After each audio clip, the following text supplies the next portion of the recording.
அடுத்ததாக செய்தியாளர் நாம் பார்க்க இருப்பது சசிகலாவுடைய ரீஎன்ட்ரி. அதிமுகவில் இனி என்ன நடக்கும் அப்படின்ற கேள்வி ஏற்பட்டிருக்கிறது.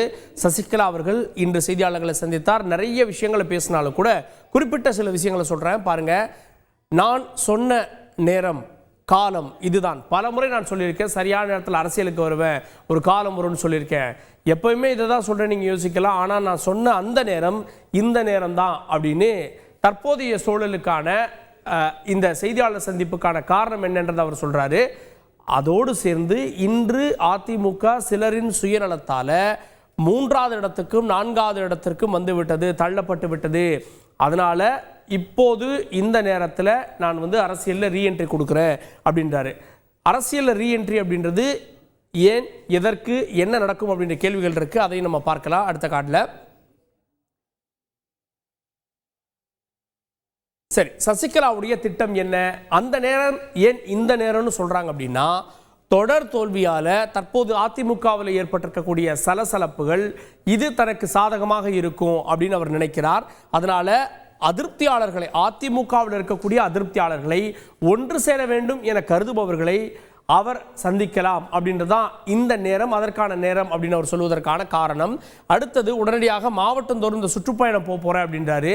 இந்த சுற்றுப்பயணத்தின் மூலமாக அவர் தன்னுடைய ஆதரவாளர்கள், அதாவது சசிகலாவுடைய ஆதரவாளர்கள் அல்லது ஒன்று சேரணும்னு நினைக்கக்கூடியவர்கள் அல்லது அதிமுகவில் அதிருப்தியாக இருக்கக்கூடியவர்கள் அப்படின்னு இவர்களை சந்திப்பதற்கு அவர் இந்த சுற்றுப்பயணத்தை பயன்படுத்தி கொள்ள இருக்கார் அப்படின்ற விஷயங்கள்லாம் சொல்கிறாங்க.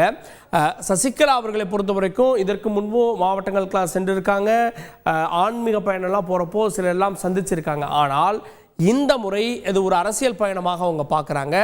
ஏன்னா இந்த நேரத்தில் அதிமுக தொடர்ந்து தோல்வியுற்று இருக்கிறது. அதனால் அதிமுகவில் அதிருப்தி குரல்கள் அதிகரிக்கும், அதை தனக்கு சாதகமாக பயன்படுத்தி கொள்ளலாம் அப்படின்றது கூட அவருடைய திட்டமாக இருக்கும் அப்படின்னு சொல்கிறாங்க. சரி, இந்த சூழலில் பாஜக தலையிடாது அப்படின்னு அவர் நம்புகிறார் அப்படின்றாங்க. காரணம் என்ன அப்படின்னா, இப்போது பாஜக மிருகபலத்தோடு இல்லை, 240 சீட்டுகளோடு பாஜக அரசு நடந்து வருகிறது. அதை தாண்டி பாஜக அதிமுகவுடைய உட்கட்சி விவகாரங்களில் இன்று தலையிடாது, மத்திய அரசும் தலையிடாது. காரணம் என்ன அப்படின்னா, அதிமுகவும் பாஜகவும் கூட்டணியில் இல்லை, விலகிவிட்டார்கள், பிரிந்து விட்டார்கள். ஆனாலும் கூட பாஜகவிலிருந்து அதிமுக விமர்சிக்கிறாங்க. இந்த கூட்டணி முடிவுக்கு இவர் காரணம் இல்லை இவர் காரணம் அப்படின்னு விமர்சிக்கிறாங்க. அதனால இந்த சூழலில் பாஜகவோ மத்திய அரசோ எந்த வகையிலையும் தலையிட மாட்டாங்கன்னு அவங்க நினைக்கிறாங்க.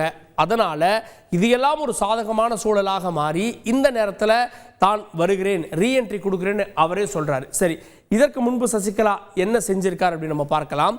சசிகலா அவர்களுடைய முந்தைய பணிகள் நம்ம பார்க்கலாம். நமக்கெல்லாம் சசிகலா அவர்கள் யார் அப்படின்றதெல்லாம் நமக்கு தெரியும்.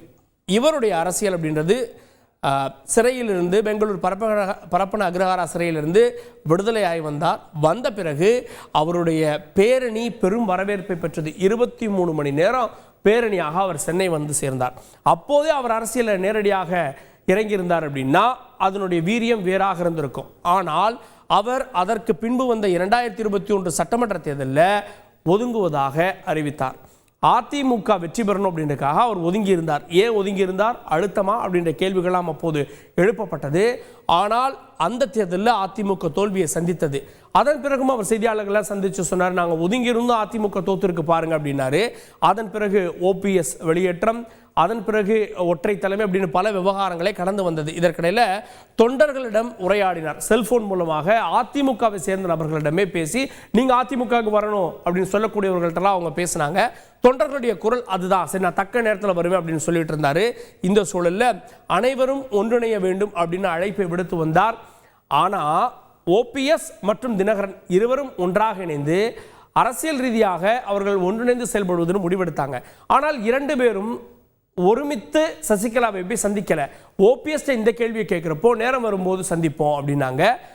ஒன்றிணைய வேண்டும் அப்படின்ற இடத்துல மற்ற 2 பேர் ஒன்றிணைந்திருக்கிறார்கள். EPS அங்கே அதிமுகவோடு இருக்கிறார், சசிகலா இப்போது தனித்திருக்கிறார். இந்த ஒன்றிணைவுக்கு அடுத்து இதை அரசியல் சுற்றுப்பயணமாக பார்க்கிறார். இதற்கு முன்பு ஒரு சுற்றுப்பயணம் போனார், அது அவ்வளோ வீரியமாக இல்லை. காரணம் என்னன்னா, அது ஆன்மீக பயணமாக அவர் சென்றார். ஆனால் இப்போது அவர் சொல்வது அரசியல் சுற்றுப்பயணம் அப்படின்றாரு. கடுமையான வார்த்தைகளை பயன்படுத்துறாரு. சிலரின் சுயநலம் அப்படின்றாரு, ஜாதி கட்சியாக மாறிவிட்டது அப்படின்றாரு. அதிமுகவெல்லாம் அழிச்சிடணும்னு நினைக்க முடியாது, 2026 மீண்டும் ஆட்சியை பிடிப்போம் அப்படின்னு திடமாக இந்த சுற்றுப்பயணத்தை அவர் நம்புகிறார். பொறுத்திருந்து பார்க்கலாம் சசிகலாவின் திட்டம் என்ன அப்படின்றத. செய்திகளை உடனுக்குடன் தெரிந்து கொள்ள உடனே சப்ஸ்கிரைப் பண்ணுங்க.